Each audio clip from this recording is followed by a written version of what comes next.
எல்லாருக்கும் வணக்கம். மனங்கட்டி பருவம் முடிஞ்சு தேசிங்க ராஜா வரப்ப அண்ணனுக்கு நான் நன்றி சொன்னேன். அண்ணா அந்த படத்தில் வாய்ப்பு கிடச்சி அடுத்த படத்தில் வாய்ப்பு கொடுக்குற பெரிய விஷயம். தேசிங்க ராஜாவுக்கு எனக்கு வாய்ப்பு கொடுத்து இந்த இடத்துல நிற்க வச்சுருக்கேன். பத்திரிகைக்காரங்க முன்னாடி ரொம்ப நன்றினேன். வெள்ளக்காரத்துறையில் அதே தான் சொன்னேன். அண்ணா தேசிங்க ராஜாவோடு விடாமல் வெள்ளக்காரத்துறைக்கு என்னை கூப்பிட்டு வந்து இன்றைக்கி நம்ம மீடியாவுக்கு முன்னாடி நான் நிப்பாட்டிருக்கேனே, ரொம்ப நன்றினேன்னு சொன்னேன். வெள்ளக்காரத்துறைக்கு அப்புறம் வேலைன்னு வந்துட்ட வெள்ளக்காரை இந்த படத்தும் கூட்டி வந்து உங்கள் முன்னாடி என்னை நிற்க வச்சுருக்கீங்கண்ணே, ரொம்ப நன்றிங்கண்ணே. வேலைன்னு வந்துட்டா வெள்ளக்காரை இந்த டைட்டிலு யாருக்கு பொருந்ததோ இல்லையோ அண்ணன் எழில் அண்ணனுக்கு பொருந்தும். அதுதான் உண்மை. பொதுவாக இந்த வெள்ளைக்காரங்க தான் வந்து செம்ம ஜாலியாக கொண்டாட்டமாக இருப்பாங்க. எங்கே வேண்டாலும் போவாங்க, நினச்சதை வாங்கி சாப்பிடுவாங்க, எப்படி வேண்டாலும் என்ஜாய் பண்ணுவாங்க. அவங்க இஷ்டம் தான், கலகலன்னு அப்படி இருப்பாங்க. ஆனால் வேலைன்னு வந்துச்சுன்னா அந்த ஆஃபீஸுக்கு போயிட்டாங்கன்னா அவ்வளோ செட்டாக இருப்பாங்க. அதுக்கிட்ட வேலைன்னு வந்த வெள்ளக்காரன் இந்த பழமொழி அவங்களுக்கு தான் சொல்லுவாங்க. அது மாதிரி அண்ணன் அந்த காலையில் ஷூட்டிங் வந்து எனக்கு ஒரு 8 மணிக்கெலாம் ஸ்டார்ட் பண்ணணும் அப்படின்னு சங்கர் எனக்கு சொல்லியிருப்பார். அண்ணன் முடிச்சு விட்டுறேன் சங்கர். என்னத்தை முடிச்சு விடுவாங்க, என்னென்ன முடிச்சு விடப்பேன்னு கேட்பான். என்ன அண்ணன் நாளைக்கு 8 மணிக்கு ஸ்டார்ட் பண்ணி சொல்லியிருக்காருங்க அப்படின்னு. சரி நான் வண்டி வந்துடும் அப்படின்னு அதே மாதிரி வருவான். 8 மணிக்கு சொல்லுவாங்க, 7:50 வந்துடும் எல்லாருமே. 8:05 மேக்கப் போட்டு ரெடியாக வந்து இறங்கிடுவோம். அதுக்கப்புறம் பேசுவோம், நாங்கள் பேசுவோம், அவர் பேசுவாப்புல, ஹீரோயினி பேசுவாங்க, எல்லாருமே பேசுவோம். அப்புறம் மானிட்டு பார்க்கலாமான்னு அண்ணன் சொல்லுவார். அண்ணன் பார்க்கலாம்னே அப்படின்ட்டுவோம். மணி 9 இப்போ அப்படி மானிட்டு பார்ப்போம். ரவிமதி அண்ணன் வந்து ஒன்று சொல்லுவார், இல்லை எப்படி வச்சுக்கலான்வார், எப்படி வச்சுக்கலான்வார். மானிட்டர் பார்ப்போம், பார்த்துக்கிட்டே இருப்போம். எழில் நேற்று பிடிச்சதே ஒன்று அப்படியே முன்னாடி உட்காந்துருப்பார். அந்த சேர் நல்லா ஸ்ட்ராங்காக படுத்திடுவார் அந்த மானிட்டர் முன்னாடி. அப்படி உட்காந்து அப்படியே பார்த்துட்டே இருப்பார். சார் மணி 9 ஆச்சு. மானிட்டர் பார்ப்பாங்க. சார் மணி 9:30. மானிட்டர் பார்க்குறாங்க. சார் மணி 10. மானிட்டர் பார்க்குறாங்கப்பா. மானிட்டர் பார்ப்போம். உள்ள அவ்வளோ கலவரம் நடக்கும்.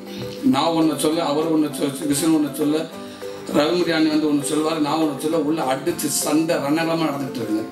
இங்கே கேட்பார் அசிஸ்டன்ட் டைரக்டர், இல்லைங்க அங்கே என்ன நடக்குது? சண்டை சார். சண்டை போடுறாங்களா? சரி சண்டை. டைலாக் கேட்டு அரவிந்தன் வருவார். அண்ணன் அந்த பேண்ட்டு போட்டு வர்றாரோ இல்லையோ அந்த பெட்டி இல்லாமல் வரவே மாட்டார் எங்கள் அண்ணன். அதான் அவர் டைலாக் ஸ்கிரிப்ட். அந்த டப்பாஞ்சுக்கு அண்ணன் தையில் விற்கிற பெட்டி மாதிரி இருக்கும் சூட் கேஸு. அதே அண்ணனோட சொத்து, அதான் உண்மை.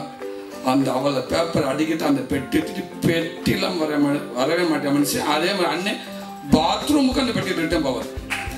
சைடில் அந்த பெட்டியை வச்சுட்டு போயிட்டு வந்து அந்த பெட்டியை கையில் வச்சுட்டு, இப்போ பார்த்தீங்கன்னா அந்த 63வது சீன் அப்படின்ட்டுவார். இப்படி அண்ணன் வந்து உட்காருவார். என்னன்னா எழில் அண்ணனுக்கு ஏற்றது மாதிரி அவரை சுற்றி எல்லாரும் வச்சுருக்காங்க. ஃபாஸ்ட்னஸ் வருது. அண்ணன் அப்படியே இருப்பாங்க. அப்படி அரவிந்தன் வந்து உட்காருவார். சண்டை நடக்குங்க, அடிச்சா ரணங்களாக நடந்துகிட்டு இருக்குன்னு. இவர் வந்து கேட்பார், என்ன சார் சட்டம், சண்டை போகிறாங்களாம்மா போகிறாங்க. அப்படியா? சரி. யார் அடிச்சிருக்கேன்? ஃபஸ்ட்டு ரவிமதி அடிச்சிருக்காப்புல, அப்புறம் சூரியன் அடிச்சிருக்காப்புல. அது யார் விழுகிற அந்த கம்பெனி அடிச்சு தள்ளிவிட்டாங்க சார். சரி அரவிந்த் நீங்கள் தள்ளி வாங்க, ஏன் கல்லர்களை விட்டு எரிஞ்சாலும் எரிவாங்க, நீங்கள் இப்படி வந்துருங்க அப்படின்றாரு. அப்படியே எனக்கு நான் அண்ணன் ஜாலியாக உட்கார அப்படியே விட்டு எவ்வளோ இருக்குமோ நாங்கள் அப்படியே தான் போயிட்டுங்க சார் ஜாலியாக. இல்லை ஓகேவா செல்ல போகலாமா? போகலாங்க. ஓகே அவங்ககிட்ட கேளுங்க, விஷ்ணு சூரிய போகலாமா? சார் நான் ரெடி தான் சார். எப்போ ரெடி? ரவிமரியா போகலாமா? ரெடி போகலாம். ரெடி ஓகே ஆக்ஷன் அப்படின்னா யாரும் அதுக்கப்புறம் பேசவே மாட்டாங்க. அவளை சண்டை இருந்த ரணங்களை நடந்து ஆக்ஷன் சொல்லிட்டாங்க. அப்படி மிஷின் மாதிரி இருக்கணும். சீன் கட்டு. அதுக்கப்புறம் கலக்காண்டு இருப்போம். இது அதுக்கு முன்னாடி எவ்வளோ ஜாலி வேணாலும் இருந்துக்கோங்க. ஷூட்டிங் வந்து ஆக்ஷன் சொல்லிட்டுனா அதை பர்ஃபெக்டாக எதிர்பார்ப்பார். எனக்கு இப்படி தான் இருக்கணும் அப்படின்னு எதிர்பார்ப்பார். அதனால தான் இன்றைக்கி வந்து ஒரு நல்ல ஒரு படம் வந்துருக்குது. பொதுவாக வந்து நம்ம வெற்றி வந்து நமக்கு வந்து நம்ம மனசை பொறுத்து அப்படின்னு சொல்லுவாங்க. ஒருத்தர் மனசை பொறுத்து அந்த வெற்றி அவனை வந்து சேர்ந்துடுவாங்க.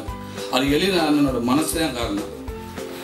ஊரில் சொல்லுவாங்க, அவன் பாறையில் கையை வச்சா கூட 10 நிமிஷத்தில் மலைச்சிட முடியும் அப்படின்வாங்க. அவர் கைராட்சி டாக்டருங்க, மனுஷன் எப்போ டாக்டர் கையை வச்சானே குணமாயிடும் அப்படின்வாங்க. அந்த மனசு தாங்கண்ணே, அண்ணனோட மனசுக்கு தான் இன்னைக்கு வெற்றி மேல் வெற்றி மேல் வெற்றி மேல் வெற்றி மேல் அவருக்கு வெற்றி வந்துக்கிட்டே இருக்குங்க. இந்த படத்தில் என்னோட கேரக்டர் பேர் வந்து புஷ்பா புருஷன். புஷ்பா புருஷன்டா இனிமேல் தெரியாதவே இருக்க மாட்டான். இந்த படம் வந்துருச்சுன்னா புஷ்பான்ற பேரில் யாரெல்லாம் வச்சிருக்காங்க அவங்களாம் என் பேர் தான் முதல்ல ஞாபகம் வரும். தப்பாக நினச்சிக்கிறதுனா உண்மைக்கு அவங்க வீட்டுக்கார ஏமா புஷ்பா அப்படின்ட்டு அவங்களுக்கு வந்து அவங்க வீட்டுக்காரன் போடுறாரு ஏன் நினப்பு தான் வரும். ஓ சூரி தான் என் புருஷன் அப்படின்ற மாதிரி இருக்கும். ஒரு தமாசுக்காக தான் சொல்கிறேன். இந்த புஷ்பா புருஷனை அவ்வளோ பதிவு வச்சுட்டாரு. ஃபஸ்ட்டு கூப்பிட்டு கதை சொன்னானே, அண்ணே என்ன கேரக்டர்னே புஷ்பா புருஷன் அப்படின்னாரு. புஷ்பா புருஷனை புரியலன்னு கதை சொல்கிறேன் அப்படின்றாரு. கதை சொன்னாங்க, என்ஜாய் பண்ணி அவ்வளோ சந்தோஷமாக இருந்துச்சு. எப்படின்னா ஒவ்வொரு படத்துக்கு ஏதாவது ஒன்று பிடிச்சிடுறீங்க அப்படின்னு. இந்த படத்தில் ஆரம்பத்துலேருந்து எண்டு வரைக்கும் நான் படுற பாடு அதுதான். இந்த புஷ்பா புருஷன் எனக்கு பெரிய பேர் வாங்கி கொடுக்கும். அதே நேரத்தில் என் பொண்டாடிகிட்ட விவகாரத்தை வாங்கி கொடுத்தாலும் வாங்கி கொடுக்கும். அதுக்கும் வாய்ப்பு இருக்குது. அந்த மாதிரி தான் இதில் இருக்குது. தொடர்ந்து எனக்கு வாய்ப்பு கொடுத்துட்டே இருக்கீங்கண்ணே. ரொம்ப ரொம்ப நன்றிண்ணே. அடுத்த படம் நான் இருப்பேன்னு நினைக்கிறேன். இந்த படம் மிகப்பெரிய வெற்றி படம் அமையணும். அதே நேரத்தில் ஒரு தேட்டருக்கு வரவங்கள நல்ல சிரிக்க வச்சு நல்ல குளிக்க வச்சு அப்படி ஃப்ரெஷ்ஷாக எல்லோரும் வேலைக்கு போங்க, அவங்கவுங்க வேலைக்கு போங்க, இனிமேல் ஃப்ரெஷ்ஷாக இருங்க அப்படின்ற ஒரு ட்ரீட்மெண்ட் பண்ணி அனுப்பி வர படமாக இந்த வேலைன்னு வந்துட்டு வெள்ளைக்கரை படம் இருக்கும். அதில் எந்த மாற்றமும் இல்லை. அந்த படம் மிகப்பெரிய வெற்றி அடையணும். அப்புறம் விஷ்ணு வெண்ணிலா கபடிக்குள்ளே விளையாட ஆரம்பித்தோம். இன்னைக்கு வரைக்கும் விளையாண்டுக்கிட்டே தான் இருக்கும் 2 பேரும். இன்றைக்கி ஒரு நல்ல பெரிய ஹீரோவாக வளர்ந்துருக்காரு. அதை காட்டி நல்ல மனிதராக இருக்கார். எனக்கு ஒரு நல்ல நண்பனாகவும் இருக்காப்புல. இந்த அளவுக்கு அவர் உழைப்பு தான் காரணம். விஷ்ணுகிட்ட பிடிச்சவங்க என்னென்னா அந்த உழைப்பு. எப்படி ஒரு கிரிக்கெட்டில் ஏதோ ஒன்று விளையாடுறப்ப ரிஹர்சல் பண்ணுவாங்க, டே ரிஹர்சல் போதும்டா, நீ கிரௌண்டில் விளையாட முடியாது, இங்கேயே டயர்ட் ஆகிடாத, அந்த அளவுக்கு ரிஹர்சல் பண்ணுவாங்க. எல்லாத்தையும் மெனக்கடுவாப்புல. முன்னாடி ஒர்க் அவுட் பார்ப்பாப்புல. வெண்ணிலா கபடிக்குள்ள ஷூட்டிங் போகிறதுக்கு முன்னாடி பகலுக்குள்ள ஆஃபீஸில் ரிஹர்சல் எடுத்து முடிச்சுட்டு சுவிசனை சொல்லிக் கொடுப்பாரு. முடிச்சுட்டு வீட்டில் 6 மணிக்குள்ள வீட்டுக்கு போயிடுவோம். நைட்டு 2:30 மணிக்கு ஃபோன் வரும் எனக்கு. ஃபோன் பண்ணி என்ன விஷ்ணுன்னு கேட்பேன். சொல்லாது, ஹலோ சொல்லுங்கள் விஷ்ணுடுவேன். அத்தா என்னத்தா அது கறி நரிச்சுன்னு இருக்குது, நல்லாவே வேகலத்தா.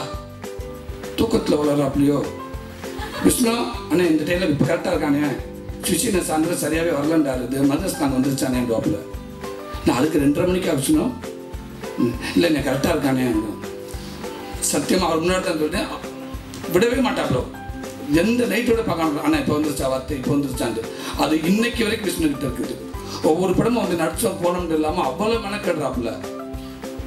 இதில் கூட பார்த்தீங்கன்னா நடிச்சு முடிச்சு போவாப்புல. சூரியனா அந்த ரவிமுறையா சார்ட்டு நான் பேசுகிறேன், கொஞ்சம் ஃபாஸ்ட்டாக பேசிட்டேல, நான் கொஞ்சம் நிறுத்தி பேசியிருக்கலாமோ, திருப்பி ஒரு முறை கேட்ட தப்பாக ரிலீஸார்ட்ட.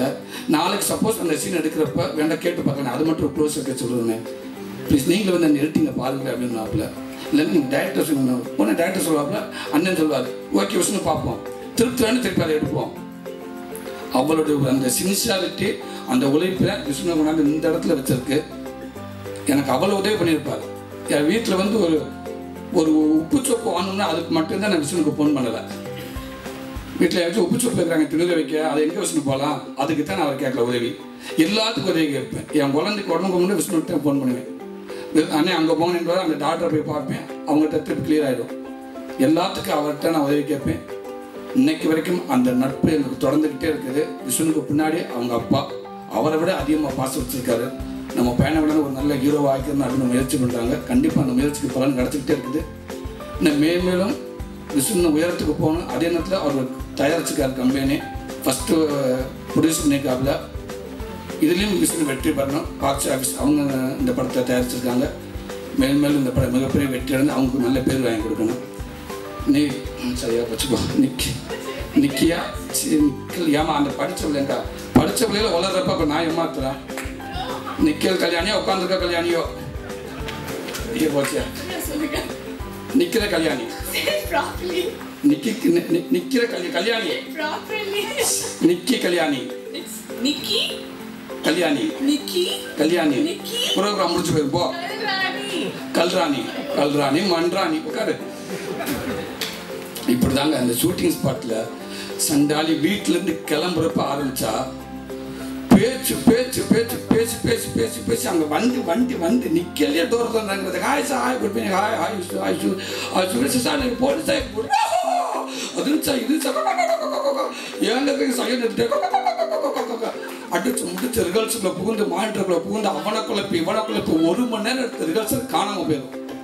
அப்படியே சைலண்டாக இருக்கும். என்னம்மா நாங்கள் பேசட்டுமா? அப்படியே இல்லை பேசி என்ன இப்படியா பேசிக்கிட்டு இருப்ப நீ? இவ்வளோ நேரம் ரிஹர்சல் எடுத்துக்கிட்டு இருக்கோம். உண்டிலேருந்து பண்ணி குழப்பி கலகலன்னு பேசி அந்த படத்தில் அண்ணன் கேரக்டரை பற்றி வச்சிருக்காரு. நான் ஸ்டாப்பாக பேசிட்டே இருந்தா ஒரு மனுஷி அந்த நீ லைவ்லி அப்படி தானே இருக்க. ஆனால் நான் போல்டான ஒரு கேரக்டர் கொடுத்துருக்காங்க. போலீஸ் கேரக்டர் கொடுத்தாரு அண்ணன். அடையாப்பா அந்த நடையும் சரி அந்த கழுத்து வெட்டும் சரி போலீஸாகவே தெரியுது அந்த ஷூட்டிங் ஸ்பாட்டில். இப்படி ரொம்ப மர்ம குத்து மாதிரிலாம் சில சீன் இருக்கு. இடுப்பில் குத்துனா கண்ணில் குத்துறது, கேட்டால் மார்க் போடுங்கன்றது. வா வந்து மார்க் போடுங்கப்பா, அசினேட்டர் இங்கே மார்க் போடுங்க, இங்கே வந்து குத்தட்டும். அந்த அளவுக்கு ஐயோ சாரி சார் நான் அங்கே பட்டுருச்சு, சரி ரைட்டு ஃபைட் மாஸ்டர் 9 அப்படின்னு திருப்பி விஷ்ணு குத்துறப்ப கையை எட்டக்க முடக்கா போயிடும். 9 சாரி சாரி சார் ஏய் சாரின்னு எங்கிட்ட சொல்லணும். குத்து வாங்கிக்கிறது நாங்கள்.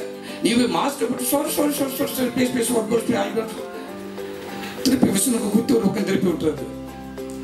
அங்கங்கே இதே பிரச்சனை தான் நான் பார்த்தேன். இல்லை விஷ்ணு ஃபஸ்ட்டு நீங்கள் பண்ணுங்க, உங்களை வச்சு அங்கே பண்ணிட்டு அதுக்கப்புறம் பதினஞ்சு சாப்பீஸ் எடுத்துட்டு வரான்றது போட்டு இந்த இடத்துல குத்து தெரியா. இப்போ கையை மாற்றினா அடி வாங்க ரஸ்கர் இங்கே தான் குத்தணும். அந்த அளவுக்கு அந்த வேகம் வந்து ஃபைட் மாஸ்டர் சொன்னோன்னே அப்படியே திரும்பி இப்படி அப்படி அடிக்கிறது. ஆனால் என்னன்னா நான் சமீபத்தில் நான் பார்த்த ஹீரோயின் இல்லை, இவ்வளோ ஒரு சுறுசுறுப்பான ஹீரோயின் நான் பார்த்ததே இல்லை. அப்படி ஒரு சுறுசுறுப்பு. நைட்டு 3:30 மணிக்கு அந்த சாங் இருக்கு. அந்த சாங்கில் வந்தோன்னு என்ன சார் பண்ணணும், அந்த மானிட்டரை பார்க்குறது, அந்த இடத்துக்கு போகிறது, அந்த பிள்ளைகளை தனியாக போய் கொண்டு ரிஹர்சல் பண்ணுறது. டேரக்டர் என்ன சொல்வார், என்னங்க எனர்ஜி 3-4 மணிக்கு வந்தாலும் இந்த பிள்ளை அதே எனர்ஜி தான் இருக்குது அப்படின்னு. நல்ல ஒரு எனர்ஜியான ஹீரோயினு, சுறுசுறுப்பான ஹீரோயினு. நிறைய நடிகர் இருக்காங்க. அண்ணன் தேவராஜன் ஒரு வெத்தலை சீனு, ஒரு 2-3 சீன் அண்ணன் சீனில் பண்ணியிருக்கேன். மனுஷன் அப்படி இருந்துச்சு அந்த சீன். உண்மைக்கான சீன் இருக்கப்போ நம்ம சிரிச்சுக்கிட்டே தான் பண்ணவே முடியலை. ரொம்ப ஒரு நல்ல சீனு. அண்ணனுக்கு இந்த படம் வச்சுன்னா ஒரு நல்ல பேர் வாங்கி கொடுக்கும். வாழ்த்துக்கள் உங்களுக்கு. மேலும் எனக்கு வாய்ப்பு கொடுத்து உங்கள் முன்னாடி கூட்டி வந்துகிட்டே இருக்காங்க. ரொம்ப ரொம்ப நன்றிங்க. அதெல்லாம் தாண்டி என்னை பத்திரிக்கைக்காரங்க, மீடியாக்காரங்க ஒவ்வொரு படத்துக்கும் என்னை ஒரு வாத்தியார் மாதிரி இந்த சீன் நல்லா இருந்துச்சு, இந்த சீன் சரியில்லை, இந்த இடத்துல ஓவராக இருந்துச்சு, இந்த இடத்துல கம்மியாக இருந்துச்சு, அந்த ஒவ்வொரு படத்துக்கும் என்னை குட்டி காட்டி அதே நேரத்தில் எனக்கு நல்லா பண்ணிக்கிற என்னை நல்லா சொல்லி என்னை ஊக்குவிச்சு இந்த இடத்துக்கு என்னை கையை பிடிச்சி கூட்டிகிட்டே போயிட்டுருக்கீங்க. உங்களுக்கும் என்னோட மனமார்ந்த நன்றி. எப்பவும் ஒரு தயாரிப்பாளருக்கும் டைரக்டருக்கும் நான் ரொம்ப கட்டுப்பட்டவனாக இருப்பேன். சினிமாவில் இன்றைக்கி தாய் தகப்பா அப்படின்னு நான் தயாரிப்பாளரையும் டைரக்டரும் தான் சொல்லுவேன். அவங்க தான் சொல்லுவேன். எனக்கு வாய்ப்பு கொடுத்துட்டு எல்லாத்தையும் கூட்டி வராங்க. இன்னும் மேலும் என்னை ரொம்ப தூரத்தை கூட்டி போகணும். இந்த வாய்ப்பு கொடுத்த அத்தனை பேருக்கும் ரொம்ப நன்றி.